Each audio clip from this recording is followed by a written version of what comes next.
My name is Kim DeSaro. I work at Counseling Services here at Marine Corps Base Camp Pendleton. We're going to talk this morning about domestic violence, domestic abuse, kind of how it affects our kids and what to look for, how to stay safe in a dangerous situation, and according to Marine Corps order, what it looks like, what our folks are held accountable to, but most importantly, how to stay safe and how to make sure that if you need help that you know how to access the assistance. First thing, when we talk about domestic violence, we talk about it being a pattern of coercive behavior used to establish power and control over another person, usually in an intimate partner situation. And when we talk about an intimate partner, it applies to a current or former spouse, someone who shares a child in common, or someone who has shared a residence or an address with the other person. Those under UCMJ are what apply when we talk about an intimate partner situation. It happens when one person believes that they are entitled to control another and can include physical abuse, psychological abuse, emotional, verbal, sexual, and/or economic abuse.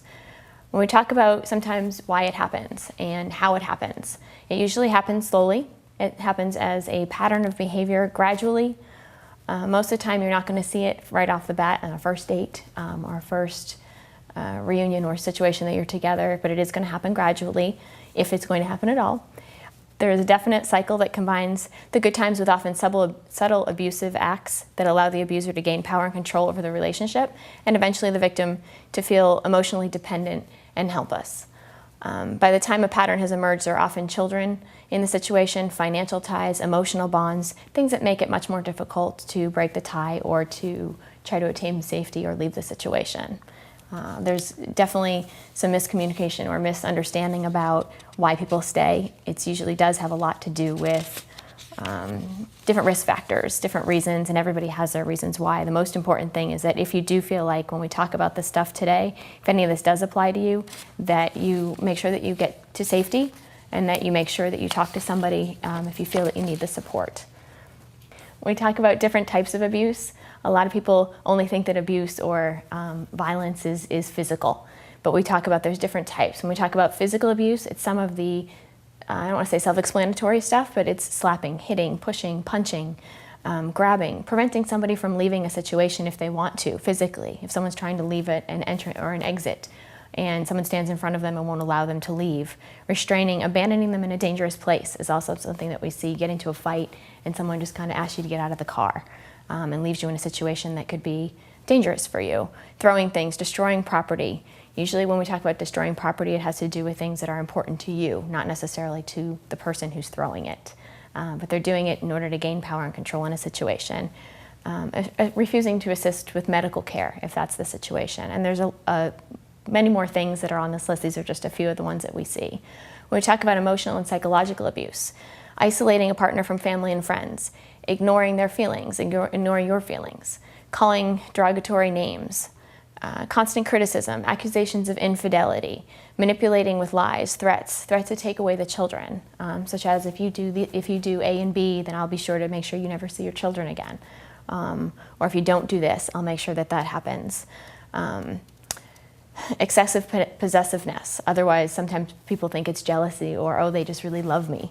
But if it's kind of to the point where you feel, our biggest gift that I can give to you all in watching this is to trust your instinct. Also, when we talk about other types of abuse is sexual abuse. Forcing sex or specific sexual acts, minimizing the importance of the partner's feelings towards sex, criticizing partner sexual performance, publicly showing interest in other partners or other people, threatening to go and be with other people if you don't do what it is that they want you to do. Verbally, name-calling, this kind of goes a lot with the emotional. Name-calling using a threatening tone of voice, degrading comments, interrogating the partner, blaming you for everything. And the other side, or the last piece of this, would be economic. And what I will say to you is that every household looks different. So please keep in mind that if you are okay with the situation that you're in and that's acceptable to you, then that's not abusive. But if it's being forced upon you and this is what the situation is going to look like economically, then it's at least worth the conversation. Preventing somebody from working if they really want to, refusing to work or share money, restricting the partner to an allowance, okay? Taking or hiding money, not letting partner be involved in money-making decisions, not allowing the partner access to money, to financial institutions, or to know where the bank accounts are, or how much is in there, or how much somebody gets paid, those types of things. We talk about a lot of times how there's children in these homes. I know that here at Camp Pendleton, we have 80% of our houses on the space have children in them. So when we talk about the effects of domestic abuse on children, we really talk about that often kids who are in the situations, who do grow up in situations where things are not necessarily physically violent, but abusive, an abusive environment, a lot of times you'll see that the kids feel powerless because they can't stop the abuse. They as kids are protective and want to make sure that mom and dad are safe. They feel powerless because they can't stop it, confused because they don't really understand it a lot of times, angry because it shouldn't be happening, guilty because they think they've done something wrong. For those of you that do have kids, you'll notice that they are some of the most egocentric people in the world, and they really think the whole world revolves around them. So sometimes when things bad happen in a house, they take on that responsibility and feel like they've done something to cause the abuse. Sad because it's a loss. A lot of times, they either lose the mom or their dad out of the house maybe because something has happened, because of choices that were made in the house. Sometimes a parent is taken away from the home. Afraid because they may get hurt in the situation, or they may lose someone they love, or others might find out. The bottom line is that I know historically a lot of people grew up and know domestic abuse to be something that we just don't talk about, right? We don't air our dirty laundry. We don't put it out there. However, domestic violence is a crime, okay? So it is something that we do want to make sure that our children tell somebody if they need some help, as well as you if you're the one watching this. They also sometimes feel alone because they think that it's only happening to them because we tell them not to say anything and we don't air our dirty laundry. They don't realize that this isn't normal, okay? A lot of times you'll also see that children will act out in schools. They'll be a little bit more aggressive because they're frustrated, they're angry. And there's many more things that you can look up and do some research to see, but it does actually affect them. And a lot of times we think that if our kids are sleeping, then they don't hear it. But we want to make sure that we're very clear about, even if they're sleeping, they do know. And they do know that when they're sent to their room because mommy and daddy are going to have a loud conversation, that it's a fight. So they're a lot smarter than we think. So we want to make sure that we do things for them and make sure that we're taking care of them as well. At the end of all this information that I've provided to you guys, my hope is that one of the big questions is why intervene? Why do we need to stop it? Why do we need to do something about it? And what I say to people a lot of times is what's tolerated is perpetuated. You do have an obligation to your kids, and we also have a responsibility to one another to take care of each other.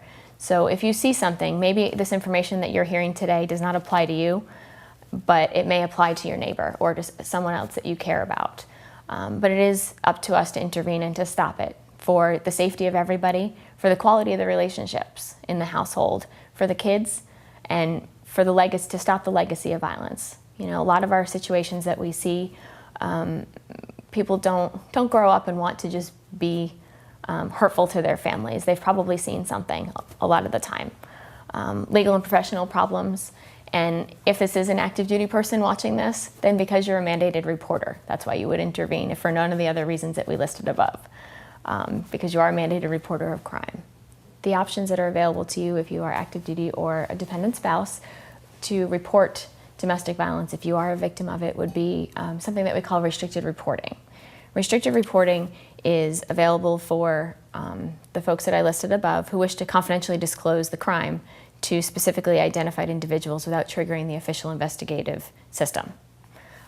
Those folks that we talk about when I talk about the identified individuals would be either the victim advocates. All bases have what they call victim advocates. Here, I know that we have 6 of them that you can make a confidential report to.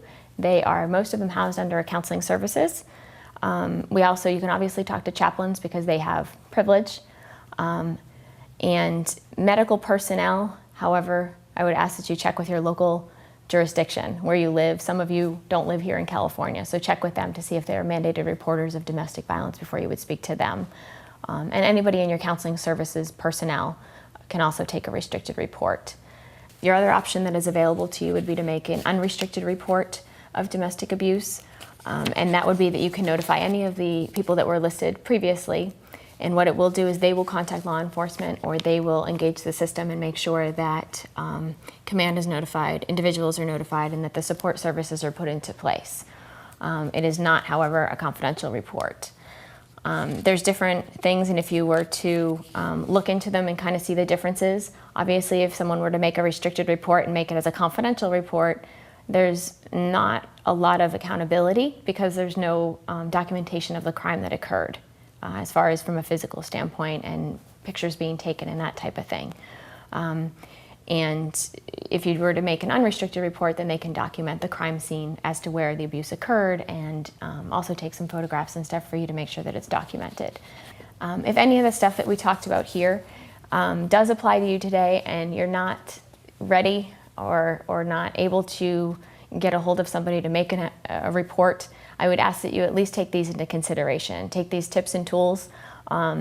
If you were to find your way to a counseling services office, contact and ask to speak with your local victim advocate. They'll be able to walk you through creating a personalized safety plan for you and with you according to kind of what your life looks like. So, but if not, some of the things that we would give folks to do would be keep a cell phone with you to call 911. Many of your local YMCAs and other agencies actually will provide these things to you at no cost to you to make sure that you have access to resources if you need it. If you're in a violent relationship and are afraid, ask neighbors or nearby friends to call the police if they hear anything, because you may not be able to call. We tell people to set up kind of a safe signal with the person next door, or if you trust them, and just say, you know, if you hear some noise, I'm giving you permission to call. A lot of times why people don't call, because they're afraid that they're going to get in trouble with you. They're afraid that you're going to be upset with them. So sometimes they just need permission to go ahead and call if they hear something that doesn't feel right to them. You also may want to teach your children to call 911. In circumstances which you can define for them. If somebody is in serious danger, be aware of your surroundings. Stay in rooms with more than one exit so that you don't get trapped into a room. Stay out of rooms with sharp objects. Use your judgment and intuition. And again, like I said before, trust your instincts. If a situation doesn't feel right, it probably isn't. Keep an emergency bag with supplies in case you have to leave. Make sure that you just take some extra clothes with you. Most importantly, learn the signs of the violence and get out when the tension is starting to build. Nobody knows the situation in your relationship better than you. So if things are starting to kind of get heated, do what you need to do to stay safe, okay? I can't tell you that these are the 3 things that are going to happen prior to a violent episode or a violent incident. So I would ask that you trust your instinct again and do what you need to do to get out as you start to feel it happening. Let trusted friends and family and work know what is happening. That's going to help you so that they are resources for you. The more people who know, the more help you have and the more support hopefully is available to you. We talk about support resources. Okay, depending on where you are located, you have local counseling services office here at Marine Corps Base Camp Pendleton. You also have a Tri-West Care Counseling. Military One Source is available to you as well. And there's also a National Domestic Violence Hotline. And what they can do, they can safety plan with you as well. And they can kind of refer you to your local resources and agencies if you're not close to a base for some reason. So hopefully this information has helped someone out there. A lot of times I know when we listen to this stuff, we look at it and we think it doesn't apply to us, but hopefully we've learned one thing from everything and maybe you can help somebody else who's not safe. Other than that, thank you for all your support and the sacrifices that you make, and if there's anything that we can do to support you and your families, please let us know. Thank you.